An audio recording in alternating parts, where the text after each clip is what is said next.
whether we succeed or not in any particular endeavor, there are always lessons to learn. As a matter of fact, you probably learn more lessons when you fail than when you succeed. We have to look at the root causes of those problems and devote enough time and expertise to dig deep into those root causes and see what are the worst and put them, let's call it, put them in their priority order. To remain open, because conflicts change, the parties constantly metamorphose. So you have to constantly do your research to know who is doing what, who represents what interest, and to constantly interrogate yourself that, am I sure I'm speaking to the right people? Am I sure I'm bringing all the people to the table?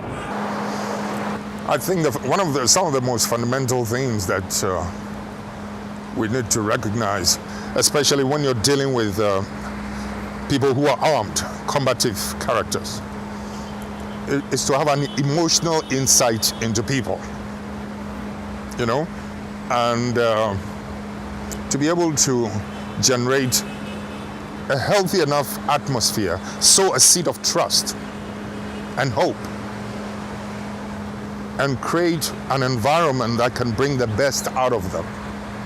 But at the same time, you must be careful for the process not to become a money-making thing, where you have years and years of peace talks that lead nowhere, because people are earning per diem, they're staying in fantastic hotels, and it assumes a different dynamics, delinked from the realities on the ground.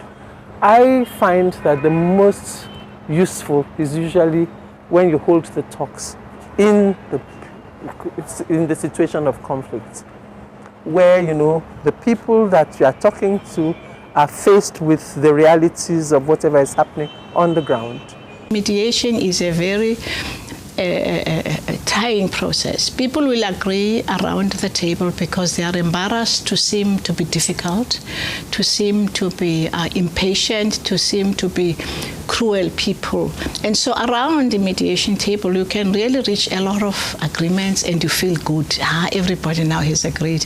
And then you are shocked that 2 months down the line, all those agreements, in fact, didn't want, and you are very disappointed because there is a patience, there's a way of taking people through a process, and this way also of persuading people to speak, not only intellectually, which most of us find easier, to speak the feeling, which is very hard as a mediator to listen to pain and emotion. We must concentrate on institutions of security, of the judiciary, of the civil service, and of course in between the press, the media, it's very, very important, but also in between having a very vibrant civil society that is able to highlight the essence of the human rights and civil rights across the society.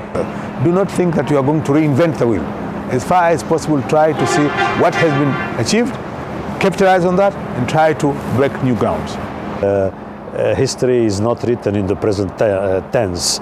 You need to take some time to reflect upon issues and to confront your own views and conclusions with those of others, and to accept that others may also be right in the way they perceive the situation or in the way they appraise their own contribution and that of others. Problems are not just necessarily created by Africans, and it is very difficult in this day and age to isolate Africa from the rest of the world. It's an interdependent world. We've got to live together. We've got to work together. So, but Africans have to bear primary responsibility for the resolution of the conflict in Africa, because they are in a better position to appreciate the magnitude of the problem, the complexity of the problem. But certainly we have to work together as an international community. Mediation must be broader than just simple finding an immediate solution. It has to be bigger in terms of inclusion, so that the mediation process is not for these people to stop fighting, which they are doing, but it must be broader. It must look at the future in general. How do we begin to create a new society? That's why I say it's important that it must not be an imposition. The people must say themselves. I was in one country, for instance, where a decision had been made that the solution is to have a referendum. And when we work in this country, we found that 3/4 of the people in rural areas didn't even know what is a referendum. Of what use is it going to be to their war they are fighting? And why they should have it. But somebody somewhere thought, oh, it's the way for them to go. It has worked somewhere, there is no doubt, but it didn't necessarily work in that situation. Economic advancement per se is not sufficient to guarantee long-term social stability. We really need to move away from civil strife and conflicts to really resolving our issues and problems. There will always be problems and issues in any society, whether because of diversity, because of ethnicity, whatever reason.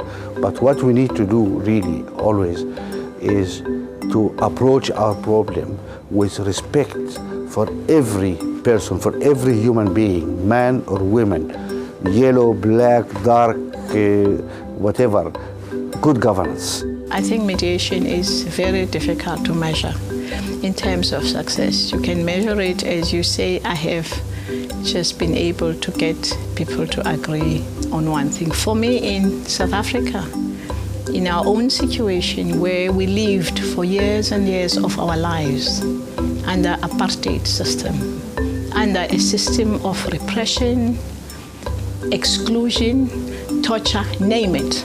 It was there for years. I lived in a society where my own parents and my grandparents never had freedom, never voted, never were recognized. Always, all their lives were discriminated. And to begin, for us as South Africans, to find our own self-process of how do we do the mediation in our country of creating a nation has been the greatest challenge of my own life in the last 14 years.